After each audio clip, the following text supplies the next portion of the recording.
So what about the other 1% of the UFO phenomenon? Has there ever been legitimate sightings? As promised, we're going to cover this 1% in a future episode. But I'll share with you something a wise man once shared with me. Before we should start focusing on dealing with problems outside our world, we should first focus on solving the problems within our world.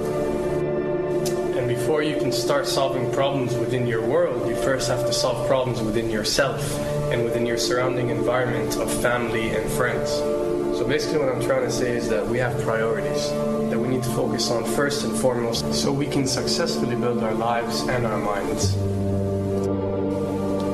Now, it's no secret that the difference between what the government knows about UFOs and aliens and what is shared or released to the public is extremely enormous. And unfortunately, governments and several organizations on Earth are taking advantage of the UFO phenomenon to achieve worldly agendas. So why do we see particle beams, huge ones, firing at things that are, you were saying 200,000 Gs? Yep. I mean, go over that.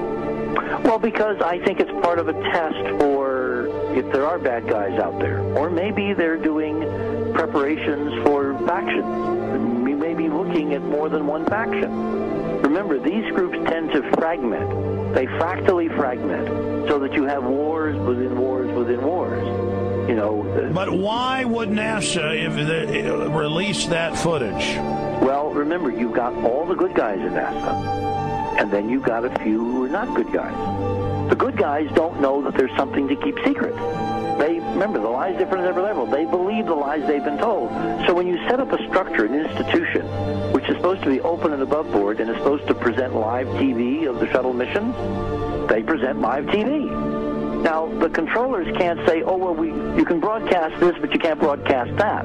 Because the honest guys will then say, sure. Well, why can't we broadcast that? So people always say if this was happening, it would come out, and it is coming out. Well, I mean, I agree with you. When you've got the Catholic Church saying we need to love the aliens, they're our brothers, when you've got every major denomination saying it, when you've got all the movies, and you've got, in the 80s, huge programs at the Olympics with aliens landing, fake aliens, and you've got huge things the size of 3 football fields floating over Dallas and stuff all over the place.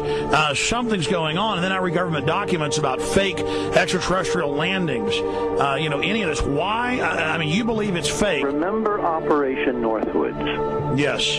Okay. Or we can go to the, September 11th. Governments do huge, big things to sway populations at key nodal points in history. They love hoaxes. Yeah, well, it's manufactured history is what it is. We are building, all my UFO friends, I need to shake them because they're so, frankly, they're extremely naive, Alex. They really believe we're building toward disclosure.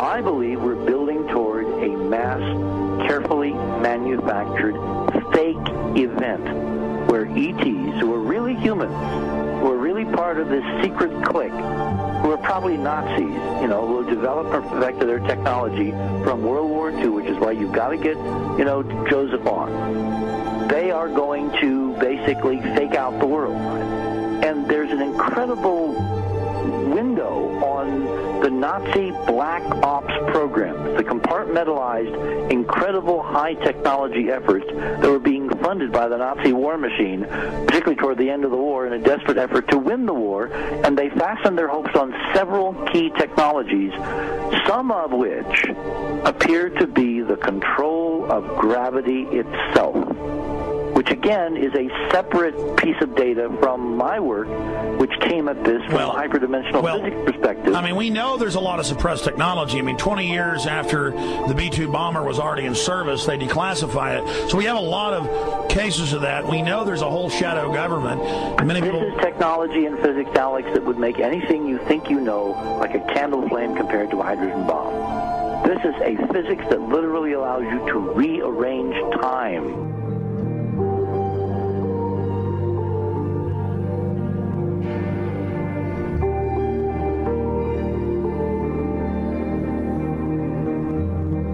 But I mean, imagine you've got all these compartments in these pyramids within pyramids of compartmentalization. That's why that's the New World Order symbol.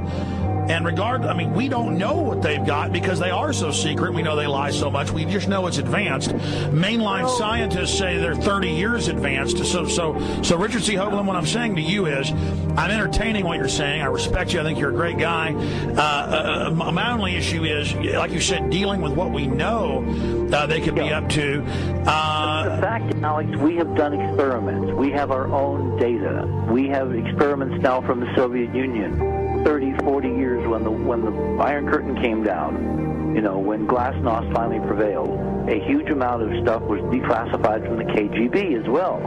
And we now have put this data together. We not only know what the physics is, we know what it can do, we know what it's based on, we know how to make it work. We've seen in our own experiments ample evidence. We've seen experiments across the American landscape and even in Europe that vindicate various parts of this. And the latest thing I'm working on, it looks like von Braun himself was deeply involved in some of this early physics experimentation, but they're keeping all the good stuff for themselves. The reason is that if we got access to the good stuff, if we got access to the technologies, the energy, we wouldn't be worried about $4, $5 a gallon gas or $10 a gallon gas. We would live like people are supposed to live, all 6 billion of us who could live lightly on the earth, Alex, with this technology. And live longer.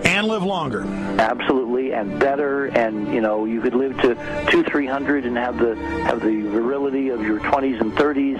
There's extraordinary medical breakthroughs, there's extraordinary physics breakthroughs, technology breakthroughs, energy. It's all been kept away. Think about it. We're already on a planet hurtling through space, all these wonders around you, and you've been taught it's bizarre to question, and that's because there's so many kooks in the alternative movement who do talk about ridiculous, Hollywood-style green men, instead of really looking at the shadow government and all these crazy secret societies that are admittedly running NASA and the shadow government. Now, ladies and gentlemen, during this talk that I'm going to give you, I'm going to explain to you the history of this phenomenon, who the secret government really is, and I will name them by name, beginning group, the study group. I will tell you who they are today. I'm going to tell you what this is all about. I'm going to tell you who's selling drugs to your children, and I'm going to tell you why the United States government is afraid for you to find out what the truth is regarding UFOs.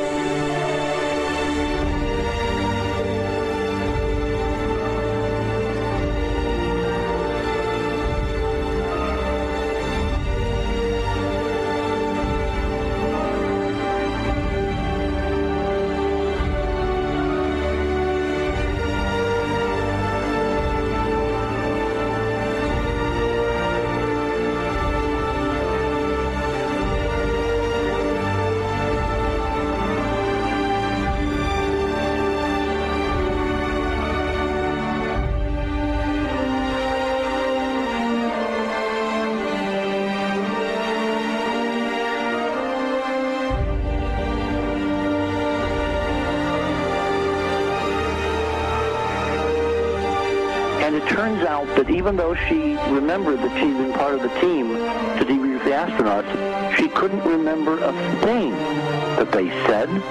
She couldn't remember why she no longer was working with NASA. She couldn't remember. In other words, her memory lapses were enormous, and I don't think they were feigned, because we now found the same pattern in all the flight crews. Because the awful truth, Alex, is they have been brainwashed. They have been mind controlled. They have had a technology, a very sophisticated technology, which took away the real missions that they experienced.